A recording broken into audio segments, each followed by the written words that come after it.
Reddit moderators are destroying the entire internet. In fact, Reddit moderators might just be the worst thing to have ever happened in internet history. And by the end of this video, I promise you that you'll agree with me. You know, a Reddit moderator is a lot like a teacher's pet at school. The teacher's pet was that guy we all knew who felt superior to the rest, the guy who'd boss everyone around, the guy who'd tattle on everyone for breaking insignificant rules. You could almost smell their power trip. But what if this guy could boss around millions in the most petty ways imaginable? Well, that's where Reddit moderators come in. Reddit moderators moderate Reddit for free, with their only compensation being the illusion of authority. These powerless and deeply troubled people look to exert power in any way they can. Ooh, your account's only a year old. You only had one cake day. You can't post here.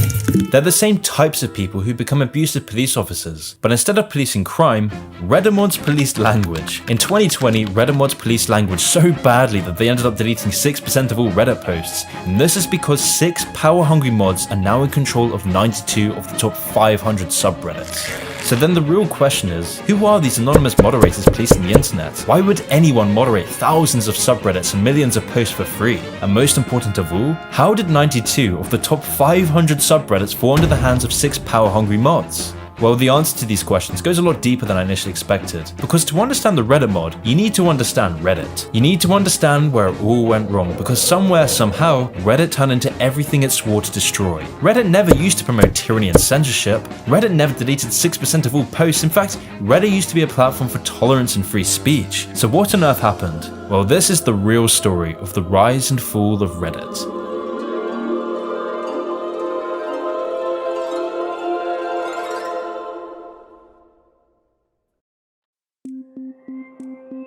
The story begins in the dorm rooms of the University of Virginia. Co-founder of Reddit, Steve Huffman, otherwise known as Spez, was your typical nerdy character. He was that Zuckerberg type, geeky, computery, smart, and power-hungry, and unbeknownst to him, Spez's perfect match was just across the dorm. So Alexis and I met in college. We were hallmates first year. He lived right across the hall from me. He was disappointed because he thought I was a girl. I was like, oh, Alexis and Mike live across the hall. It must be like a co-ed dorm. That's cool. It wouldn't take long for Spez to realize Alexis was really just the charming version of himself, and over the following years, Alexis and Spez would become close friends. Their friendship was strengthened by their passion for computing. In order to monetize this passion, they would come up with their first idea for a startup, My Mobile Menu. And one of the ideas I had was for ordering food from your cell phone. I had told Alexis this idea once. He's like, we should totally build that. However, the idea was simply too far ahead of its time. After the pitch failed to gain enough financial support, the two would begin working on a new idea. During this time, internet culture was in its infancy. Internet memes were only just beginning to crop up here and there, and Spez and Alexis caught on to this. They could tell that internet culture wasn't going anywhere soon. It was clear that if Spez and Alexis could figure out a way to centralize internet culture, millions were to be made. And so Spez and Alexis would set out to do just that. Their idea was to create a site that would be the front page of the internet. This would later become the adopted slogan of the website, but for now, the slogan was initially called SNU.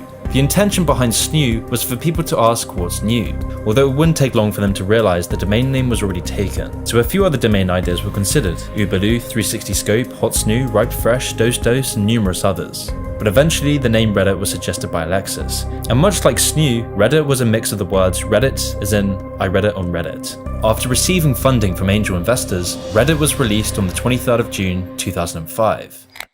Over the following months, both Alexis and Spez created numerous fake accounts in order to jumpstart the website, spamming the site with interesting links in order to give any unsuspecting visitors the illusion of a thriving online community. Alexis and I started submitting all the content just to keep the thing full, right? Because Reddit's no fun if the page is blank. We would come up with a post and a random username to give the impression that the site had more people on it. The Reddit team would expand not long after, and in November 2005, Reddit merged with competitor site Infogamy. The merging of Infogamy and Reddit would bring Reddit a new co-founder, a co-founder named Aaron Swartz. This was a pivotal moment for Reddit. Aaron Swartz becoming co-founder was the final piece of the jigsaw for Reddit's success. You see, Aaron was a computing prodigy. By the age of 13, Aaron had already created the site Info Network, a site serving as a user-generated encyclopedia. So it would seem that Aaron was the perfect guy to serve as a Reddit co-founder, and this was true. Because in the months following the merger, Reddit's popularity began to skyrocket. Although a few months into Aaron's arrival, things started to get rocky. This was because Aaron's view of the world differed greatly to Spez's. Aaron viewed the internet as a tool to hold governments and corporations accountable. He thought the internet could be the ultimate tool for free speech, where anyone, anywhere could express their opinions freely. Aaron thought that information needs to be free, open, and unregulated.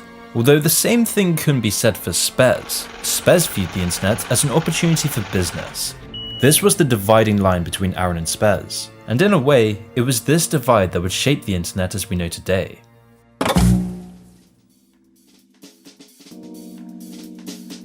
"2005 was a revolutionary year. Facebook had just been released, YouTube was brand new, and Reddit was being spammed with Spez's links. In 2005, the internet was still seen as something nerdy. This was a time 2 years before the release of the first iPhone. And we are calling it iPhone. Anything could happen. Aaron Swartz wanted to steer the internet into being an electronic libertarian utopia, a world free from government regulation and corporate corruption.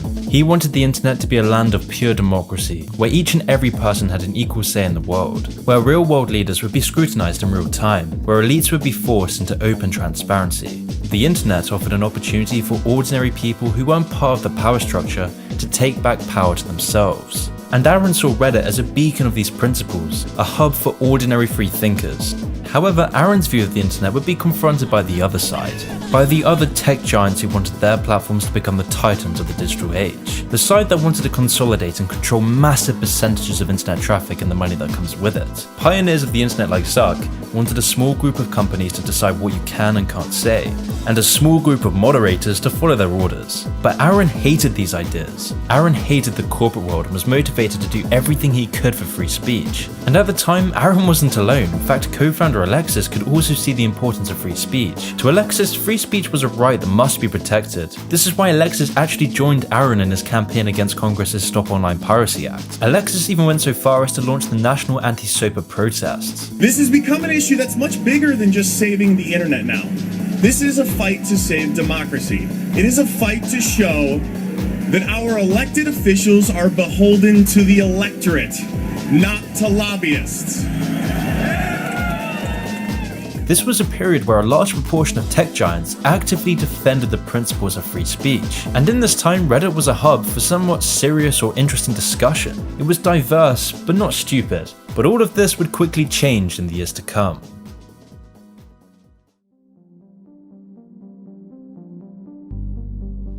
By late 2006, Reddit was taking off. The combination of Spez, Alexis, and Aaron would prove to be a hugely successful business move, and people were noticing. In October 2006, Reddit was sold to Condé Nast Publications. Condé Nast Publications is a mass media company known for being the owners of Wired magazine. At the time, Reddit was sold for a reported $10 to $20 million. With the acquisition of Reddit, the team moved off to San Francisco. But for Aaron Swartz, this was where things would start to go downhill. In the month after the acquisition, Aaron began to complain about the corporate influence over Reddit. Aaron claimed, Wired has tried to make the offices look exciting by painting the walls pink, but the grey office monotony sneaks through all the same. Grey walls, grey desks, grey noise. The first day I showed up here, I simply couldn't take it. By lunchtime, I'd literally locked myself in the bathroom stall and started crying. Aaron's thoughts on Reddit's takeover, along with a burning belief in free speech, meant the inevitable would happen. Aaron Swartz was fired from Reddit in January 2007, and by the year 2009, the co-founders would all go their own separate ways and begin their new lives. Aaron used the money from Reddit and his knowledge on computing to embark on political action. On September 25th, 2010, Aaron downloaded the whole Westlaw legal database in a project with Stanford law students. The goal was to uncover the connections between the funders of legal research and the legal system itself. What Aaron found was incredibly disturbing. Aaron discovered that law professors in Stanford were receiving lobbying money from companies like ExxonMobil during oil spills, as this served as an effective route to bail themselves out of legal troubles. Aaron never released the documents, but it was reported that Aaron was going to analyze the data for evidence of corporate funding of climate change research that led to biased results. Following these actions, the FBI would begin to track Aaron's activity. Unaware he was being investigated, Aaron continued campaigning for free speech and political transparency. And so, yeah, it's true. Sites like WikiLeaks are going to be putting up some embarrassing material about what the US government does, and people are going to be organizing to protest about it and try and change their government. And that's a good thing. That's what all these First Amendment rights of free expression, of freedom of association are all about. And so the notion that we should try and shut those down, I think, just goes against very basic American principles. The principle, I think, is one that our founding fathers would have understood. If the internet had been around back then, instead of putting post offices in the Constitution, they would have put ISPs. Well, it's definitely interesting to see. Aaron would travel across the US, giving live talks on the importance of a free and open internet. It was through this work that Aaron was able to gain enough support to prevent the Stop Online Piracy Act. This bill would be a huge, potentially permanent loss. If we lost the ability to communicate with each other over the internet, it would be a change to the Bill of Rights. The freedoms guaranteed in our Constitution, the freedoms our country had been built on, would be suddenly deleted. New technology, instead of bringing us greater freedom, would have snuffed out fundamental rights we'd always taken for granted. And I realized that day, talking to Peter, that I couldn't let that happen. 3 months after the speech, Aaron was arrested following an indictment by federal prosecutors. Aaron's indictment contained charges of 50 years in prison and a $1 million fine. However, these charges were harsh for a reason. In 2012, the US government wanted to make an example of people breaking into confidential files. And with the US government's failure to extradite Julian Assange, Aaron Swartz knew he was going to face the brunt of government power. There was no way the government was letting another WikiLeaks situation happen again. Aaron knew things were bad. Very, very bad. 26-year-old Aaron Swartz was facing the prospect of living the rest of his life in a cage. Aaron had been cornered into a trap, and after 5 months of his arrest, Aaron Swartz committed suicide.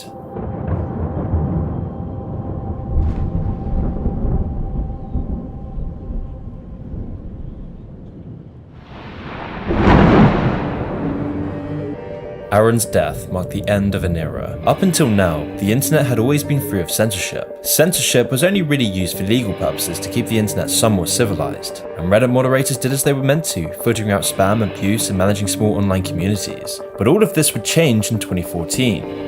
You see, in the years after the co-founders left Reddit, Reddit was undergoing huge development. Reddit had tripled its page views, and in 2011, Reddit had gained 1 billion page views a month. Then in January 2012, Reddit doubled its page views again, gaining 2 billion views a month. There was no stop in sight, and by 2013, Reddit was receiving 56 billion page views and 71 billion page views in 2014. However, in 2014, Reddit took a turn for the worst. A turn that would make Reddit the model for the internet censorship we see today. Because before 2014, Reddit was getting a lot of scrutiny in the media. At the start, this was mainly about the jail-based subreddit, a subreddit which featured inappropriate and illegal photos of young girls. So Reddit responded to these criticisms rightly and removed the subreddit from the platform. But this media criticism was only scratching the surface, and for the next year, Reddit would be slandered for being a sexist platform. For example, the Huffington Post claimed that Reddit was sexist purely for being a male-dominated site. The claims of Reddit being sexist got so bad that co-founder Alexis pleaded Reddit users to, quote, cool it with the sexist comments. Cool it with the anti-Semitic remarks. Alexis also claimed that Reddit is defined by, quote, straight white men. The Atlantic and other magazines picked up on this, adding to the belief that Reddit was a place for sexist and straight white men. This scared Reddit stockholders and advertisers alike, which is why Reddit would suddenly undergo a radical change. The first steps towards Reddit's change would come with Ellen Powell's appointment as CEO of Reddit. In the lead up to Powell being CEO, Powell had gained notoriety in Silicon Valley, most famously for her gender discrimination lawsuit, where she sued the venture capital firm Kleiner Perkins for what she perceived to be sexist business practices. And whilst the lawsuit was unsuccessful, the media rallied behind her as a feminist saint. She was the perfect shield for Reddit, so Reddit employed her as CEO of the company in 2014. This was the moment Reddit changed for the worst. Ellen Powell's rise to CEO created a new era of Reddit, an era Aaron Swartz had spent his life warning against, an era defined by power mods, censorship, and propaganda. And it all began with Ellen Powell's announcement that Reddit was no longer a platform for free speech. The announcement came after numerous subreddits were banned by Reddit, but this time it wasn't for legal reasons, it was to escape the bad reputation Reddit was gaining from the consequences of free speech. A complete U-turn of Reddit's original policy stated by admins just 2 months beforehand, Reddit admins actually created a blog titled "Every Man is Responsible for His Own Soul." In the blog post, Reddit admins repeatedly claimed the importance of free speech on Reddit. This is a quote from Reddit admins. We uphold the ideal of free speech on Reddit as much as possible, not because we are legally bound to, but because we believe that you, the user, has the right to choose between right and wrong, good and evil, and that it is your responsibility to do so. When you know something is right, you should choose to do it. But as much as possible, we will not force you to do it. However, these claims were just as hollow as Reddit's moderator guidelines. And when I talk about Reddit's moderator guidelines, this is what I mean. So basically, for Ellen Power to increase Reddit's censorship, Reddit would need power mods to handle the dirty work. And so in October 2014, the first major power mod was born, a mod known as Gallowboob. Gallowboob is the digital representation of Reddit's new era. Gallowboob is a mod with over 36 million karma. He's termed a power mod for his vast control of the top subreddits, controlling huge subreddits like r oddly satisfying, r relationship advice, and r roast me. He's a power mod notorious for blocking comments critical of him. And not only comments, it got so bad that a subreddit calling out Gallowboob's power-hungry censorship was also banned from Reddit. This was the new era of Reddit, where those criticizing the power structure would be threatened with banishment. In the words of Ellen Powell, Reddit was no longer a bastion of free speech. But again, in 2014, this was just the tip of the iceberg.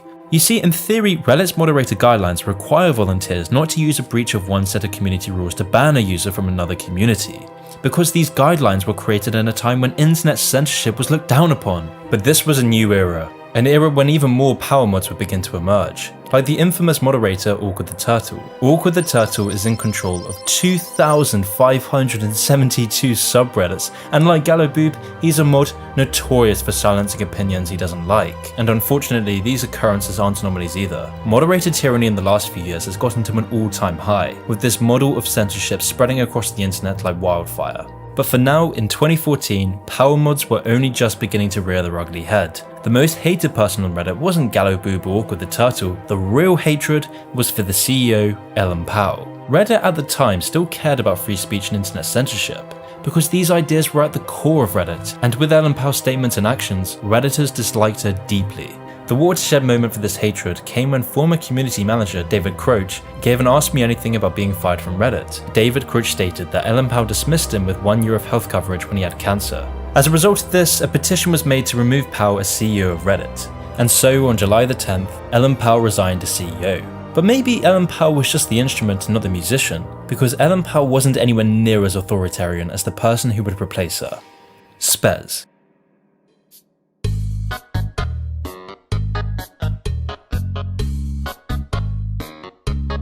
Spez's reign as CEO brought about the most change to Reddit, and as you could guess, this change wasn't good. Far from it. This quickly became obvious when Spez decided to scrub Aaron Swartz's legacy on Reddit. Spez removed Aaron's position on Reddit's co-founder page and began scrubbing posts heralding Aaron Swartz's legacy. This was a move that would define Reddit's new position on free speech.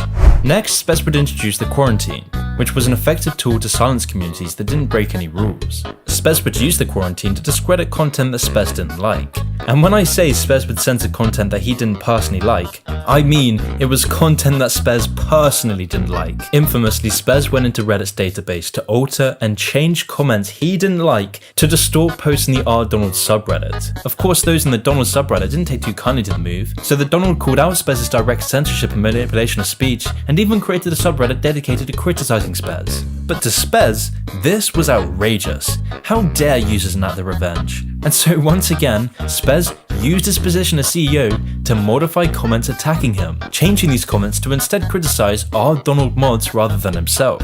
But Spez couldn't do all of this on his own, and this is where Reddit moderators would become notorious for their Mickey Mouse levels of censorship. Because, as I mentioned earlier, Reddit's decline was catalyzed by the combination of power-hungry moderators and censoring Reddit administrators. On this new Reddit, it became common practice for political opinions to be banned from the site, and it wasn't just Spez editing comments, it was Reddit moderators exerting their power over all those who disagree with the status quo.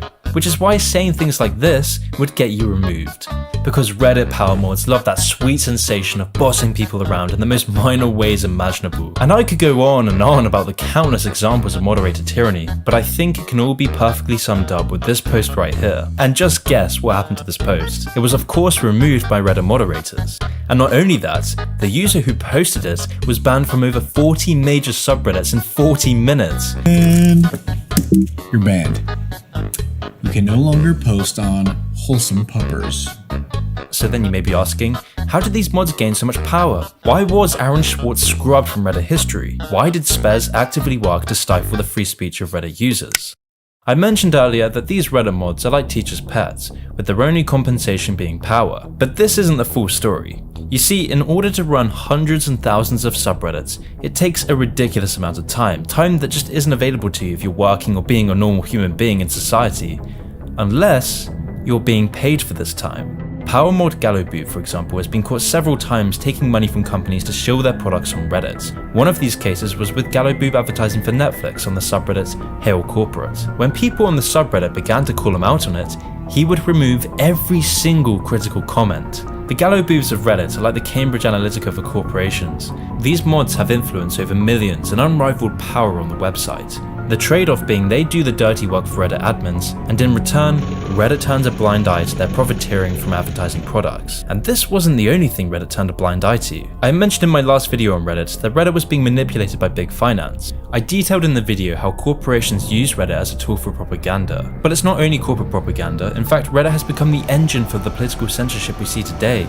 The most clear sign of this came with Hillary Clinton's campaign in 2016, which used our politics to promote articles favourable to Hillary. And every time Redditors brought up the fact that Hillary Clinton received more money from the arms and weapons industry than any other candidate in history, these posts would be downvoted into oblivion. That's why you see posts criticizing Black Lives Matter being banned, whereas pro-Black Lives Matter posts gain thousands of karma. It's why showing just some of the damage done by Black Lives Matter to ordinary people is removed. It's why just upvoting some posts on the site will get you banished from Reddit. It's why Reddit turns a blind eye to moderator abuse to keep the Reddit status quo in check. It's all to keep corporations and political interest groups happy. But nothing could define Reddit's era of censorship any better than Reddit's submission to the Chinese government.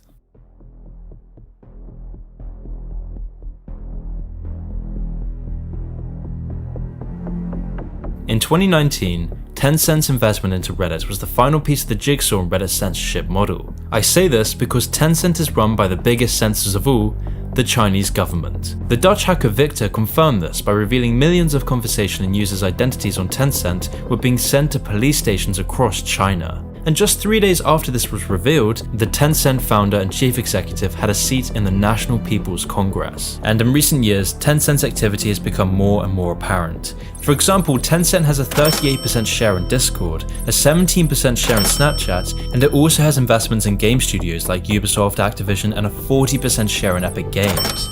And in 2019, Tencent invested $150 million into Reddit.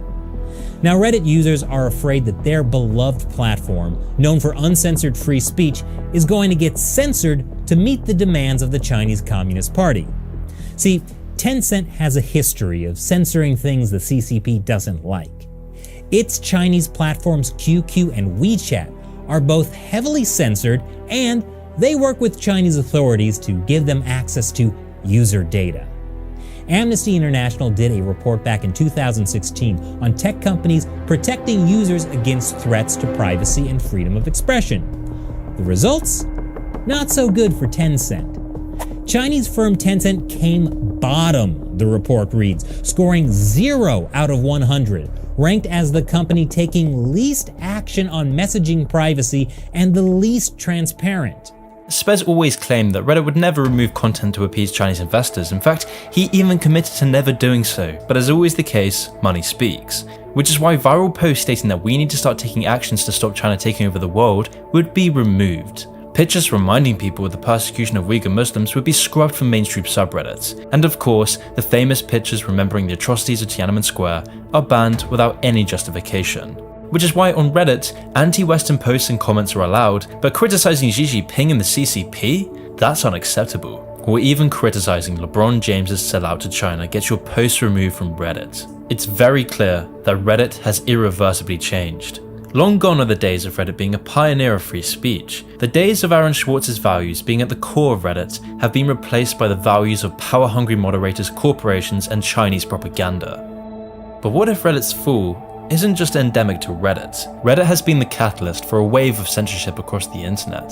The model of power-hungry moderators, out-of-control tech leaders like Spez, and political propaganda is a model adopted by almost all social media sites. Since 2016, the Chinese Communist Party paid $20 million to outlets like the Los Angeles Times, the Chicago Tribune, and the Washington Post.